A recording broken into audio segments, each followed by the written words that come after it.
Olá, o tema do nosso vídeo é regressão, e os integrantes do grupo são Emanuele Beatriz Libardi Medeiros, Maria Eduarda Bueno Taleve, que sou eu, e Cindy Alexandra Workfits da Silva. O que é a regressão?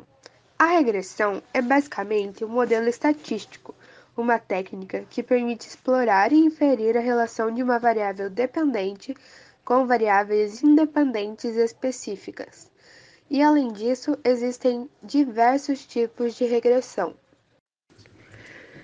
Como vocês podem ver, existem diversos tipos de regressões, né? E eles estão aparecendo aqui no slide. Mas os principais que a gente vai falar é a regressão de logística, a regressão linear e a regressão de Poisson. A linear é uma regressão das mais simples. É uma técnica de variável dependente, que é chamada de contínua, e uma relação entre variável dependente e independente, que é chamada de linear.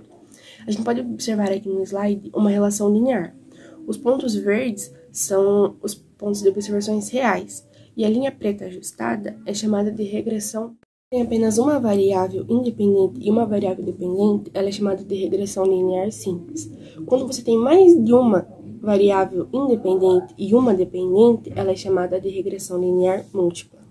Ela pode ser utilizada para quantificar os impactos relativos de idade, sexo e data. Ela também pode ser usada para encontrar um valor estimado. Ela compara as variações e ela vê se está equivalente o valor esperado.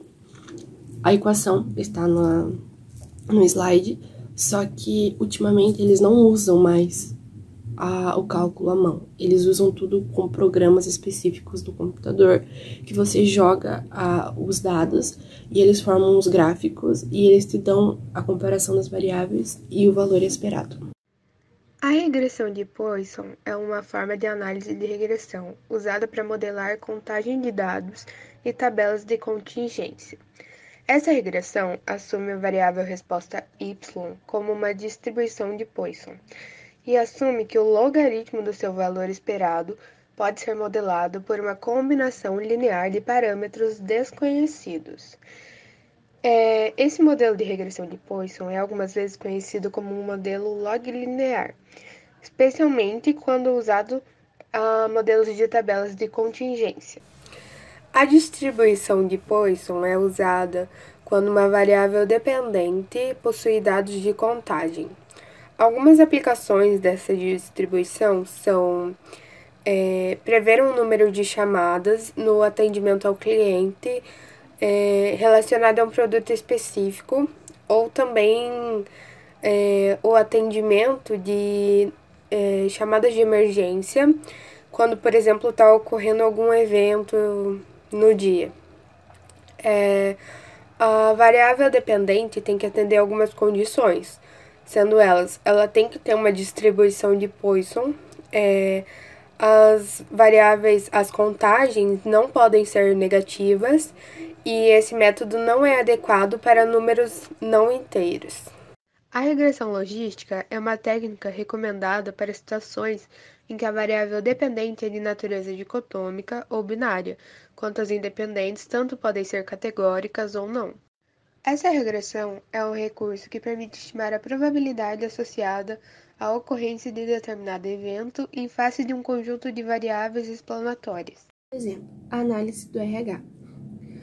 As empresas da TI, elas recrutam um grande número de pessoas, mas após que elas aceitam as ofertas de emprego, elas não participam. E com isso, eles arrumam um grande problema porque eles têm um custo maior para refazer a oferta. Quando você recebe um aplicativo, isso você consegue administrar melhor, porque com isso você vê realmente quem vai ingressar na organização. E também temos os exemplos das eleições. Suponhamos que temos interesse nos fatores que influenciam o candidato a vencer. A variável de resultado é binária e a variável de previsão e interesse é a quantidade do tempo gasto fazendo a campanha e a quantidade do dinheiro gasto fazendo a campanha. A primeira terminologia relacionada à regressão é a outliers.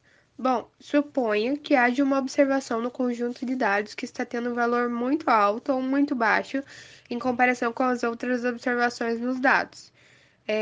Ou seja, ele não pertence à população. Tal observação é chamada de outlier.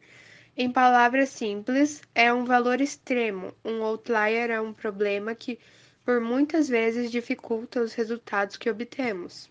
A segunda terminologia é a multicolinearidade.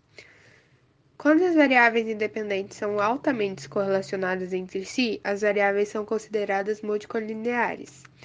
Muitos tipos de técnicas de regressão pressupõem que a multicolinearidade não deve estar presente no conjunto de dados, pela causa de problemas na classificação de variáveis com base em sua importância, ou dificulta o trabalho na seleção da variável independente mais importante. A terceira é a heteroscedasticidade, que é quando a variabilidade da variável dependente não é igual entre os valores de uma variável independente. Ela é chamada de heteroscedasticidade. Como, por exemplo, à medida que a renda aumenta, a variabilidade do consumo de alimentos aumenta. Uma pessoa mais pobre gasta uma quantia bastante constante comendo sempre comida barata. Uma pessoa mais rica pode ocasionalmente comprar comida barata e outras vezes comer refeições caras. Aqueles com maiores rendimentos apresentam uma maior variabilidade de consumo de alimentos. A quarta terminologia, que é a underfitting e overfitting, é quando usamos variáveis explicativas desnecessárias. Isso pode levar ao overfitting. E overfitting significa que nosso algoritmo funciona bem no conjunto de treinamento, mas que não consegue ter um desempenho melhor nos conjuntos de teste. E também é conhecido como problema de alta variância. No diagrama que está aparecendo aqui no slide, a gente pode ver que ajustar uma regressão linear, que é a linha reta da figura 1, iria ajustar os dados, ou seja, levaria a grandes erros, mesmo no conjunto de treinamento.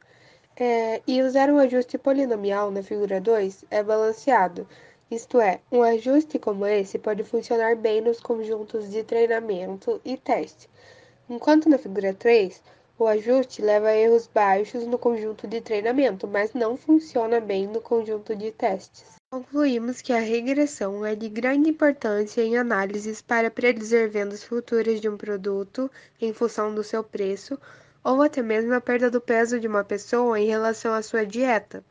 Enfim, a regressão pode abranger muitas áreas de estudo. E esse trabalho foi de grande valia para nossos conhecimentos e análises estatísticas.